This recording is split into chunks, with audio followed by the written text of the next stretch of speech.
आपल्या चॅनलवरून live coverage देण्याचं काम केलेलं आहे आणि सुरुवातीपासून ते शेवटपर्यंत जरांगे पाटलांशी एकनिष्ठ राहत आपलं चॅनल यापुढेही कार्यरत असणार आहे। अगदी काही क्षणातच आपण आता नाट्यगृहामध्ये त्या ठिकाणी पोहोचत आहोत। अगदी पुढच्या काही क्षणात नाट्यगृहात पोहोचत आहोत। दादाचा संपूर्ण ताफा आहे। ए पुढे काढता आली तर काढ, हळूहळू हळूहळू हळूहळू दादांच्या मागे की हळूहळू। तर या ठिकाणी आपण बघतोय आताची या घडीची सगळी लाईव्ह दृश्य आहेत। दादांची गाडी कव्हर करता आली पाहिजे बघ। या ठिकाणी बघतोय संजू भाऊ आणि आमची सगळी टीम मराठा सेवक या ठिकाणी आहेत सोबत।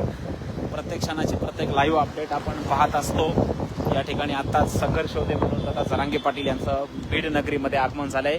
बीड मधल्या अंबिका चौकामध्ये आता दादा या ठिकाणी पोहोचलेले आहेत आणि पुढच्या 2च मिनिटांमध्ये संघर्ष होते म्हणून दादा जरांगे पाटील हे आता नाट्यगृहामध्ये या ठिकाणी पोहोचत आहेत।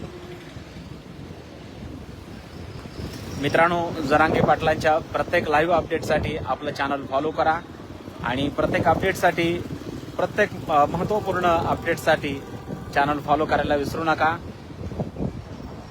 संघर्ष होते म्हणून दादा जरांगे पाटील